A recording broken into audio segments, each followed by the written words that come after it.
Over the past decade, Kenya's housing enablement strategy has struggled to be the transformative force required for a functional housing sector. Instead of improving access to affordable housing, it has resulted in an oversupply of formal options that remain out of reach for the urban poor. As a result, many low-income communities are left to find their own solutions through informal means. In response to this housing crisis, Slum Dwellers International Kenya, in collaboration with the University of Cornell, the University of Nairobi, and the Mathare community, launched a collaborative studio titled Informal Futures, Housing in Mathare, Kenya. The 5-day studio brought together a cross-disciplinary team of students and faculty from the Cornell University Departments of Architecture and City and Regional Planning, alongside local experts from SDI Kenya and the University of Nairobi. The activities kicked off with an introduction by the National Federation. This provided participants with critical insights into the housing challenges in Mathare, followed by a presentation on the Roof Over Our Head campaign, which works to improve the settlement's housing conditions. To enrich their understanding, students visited the Kibera Railway Housing Project, an example of an upgraded informal settlement in Nairobi. They also explored the Start Somewhere project in Kibera, which produces innovative twisted blocks made from locally sourced materials. On the second day, students engaged all 5 senses to fully experience the site, observing different housing types, the typography, and the aftermath of demolitions, smelling the waste and smoke from firewood, hearing the vibrant sounds of local music, and touching the varied materials used in the construction of homes.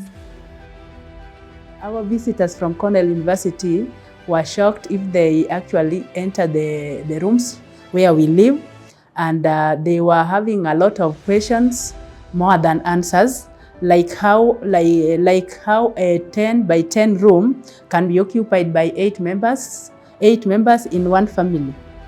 So they were amazed on how we survive, like those structures built using iron sheet.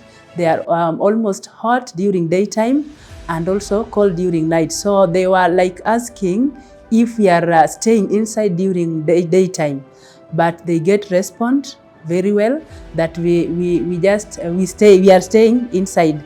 Since there is no space outside, you can use as alternative, but you have to stay inside your house if you are around. In the afternoon, an insightful discussion unfolded with representatives from Women in Real Estate, the Architectural Association of Kenya, the Kenya Institute of Planners, the Town and County Planners Association of Kenya, local sub-county officials, and the State Department of Housing and Urban Development.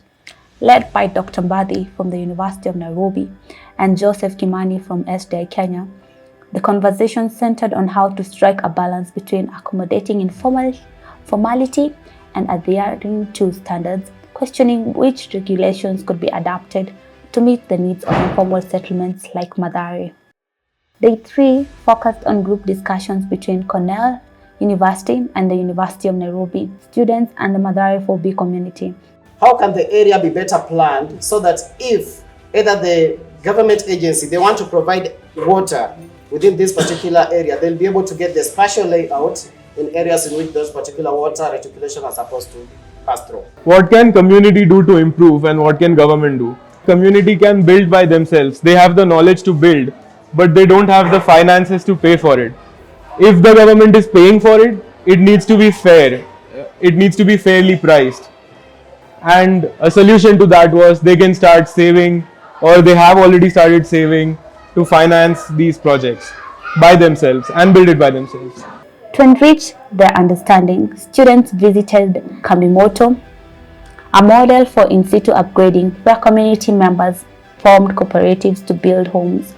Here, students learned about the importance of saving groups in realizing the housing aspirations of the settlement.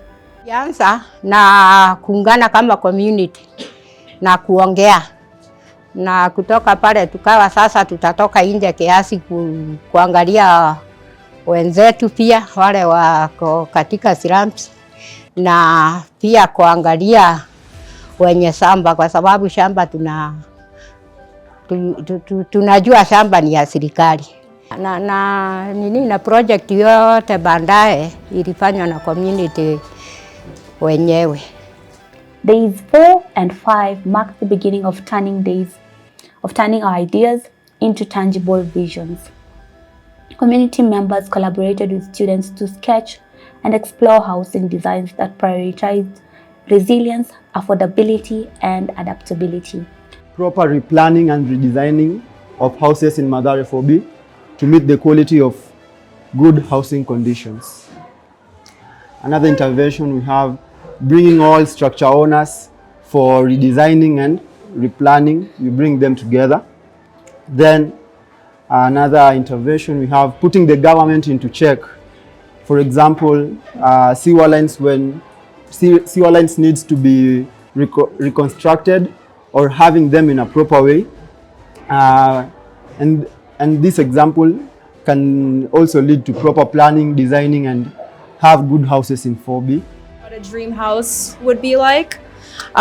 So most of them included basic utilities like having a bathroom and a toilet, which is very important for them, as well as kitchen, dining, sitting room, multiple bedrooms that could house their children, their own room.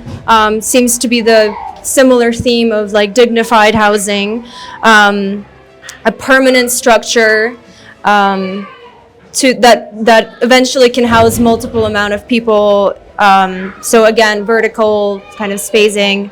We talked a lot about housing and spaces that we need to live comfortably, but we also talked about spaces that we need as a community in order to be close for people to come together.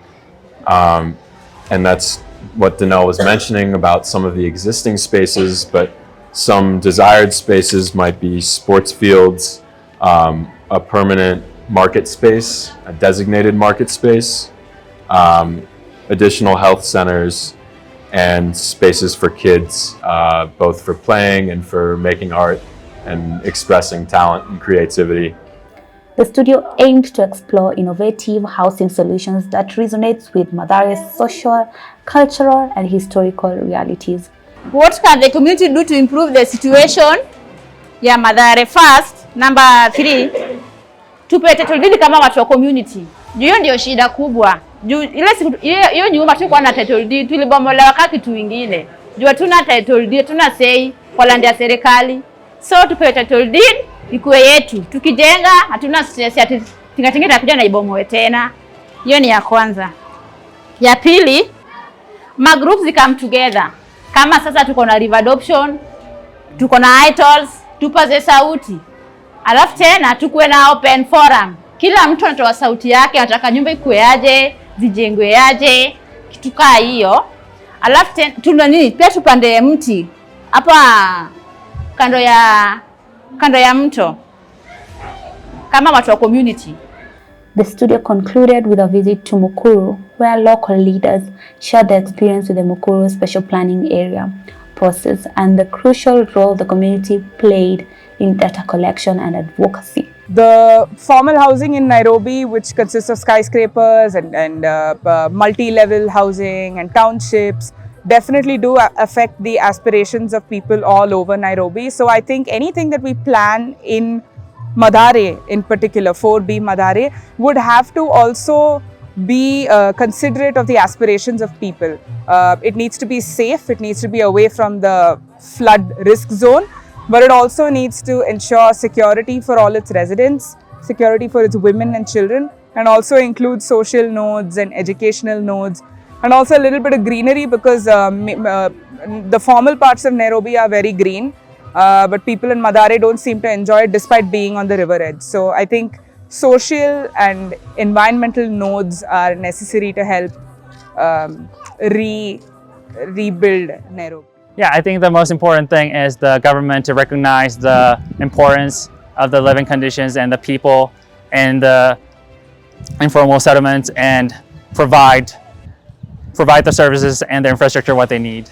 The final activity brought everyone back to the University of Nairobi, where students developed case scenarios for the redevelopment of Mathare, offering the community alternative visions for their future. The good thing is that we are looking at this whereby we can be able to ensure that we have proper solid waste management, because the project is actually starting. And if the project is starting and it starts with a bit part of the environment compliance, a bit part of it, it ensures that we will have good solid waste management. We will also be having green spaces in it, whereby we can ensure that in everything that we are doing, we ensure that these houses comply with the green standards of the world, to ensure that we reduce carbon emissions. We are able to ensure that the climate change, we do not impact negatively to climate change, but we impact it positively in every single bit part of it. Through this study, I've gotten the opportunity to know about a very different context than I was familiar with of Kenya, Nairobi, specifically Mathare Valley. And I've been familiar with and have interacted with informal communities in India, particularly in my city. And I've always wanted to know about just different other contexts around the world. And I think that's primarily why I wanted to take the studio, come here and see how it was. So if the housing initiative goes through, for our girls, we'll be sure that we won't get infection, since we will be only sharing the washrooms with the family members, not the whole community. And secondly, rape cases will reduce.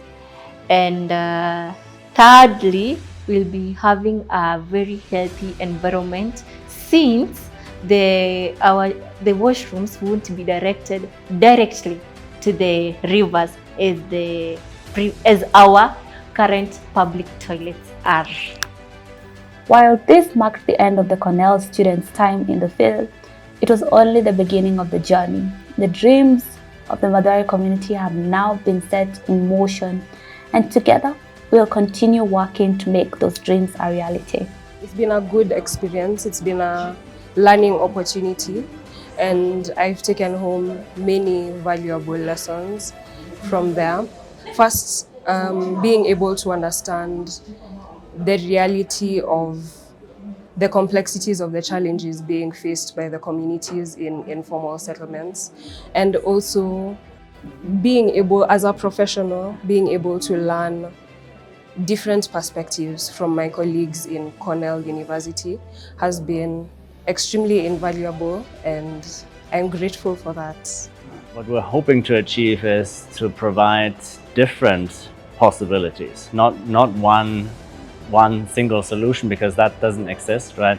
But a set of, or a kind of kit of parts, a set of strategies that are applicable to local conditions in Mathare, and that the community can use to have a stronger voice in their conversation with the government, with the architectural association, with the professionals, and within the community, right, themselves, to have an ongoing and fruitful conversation.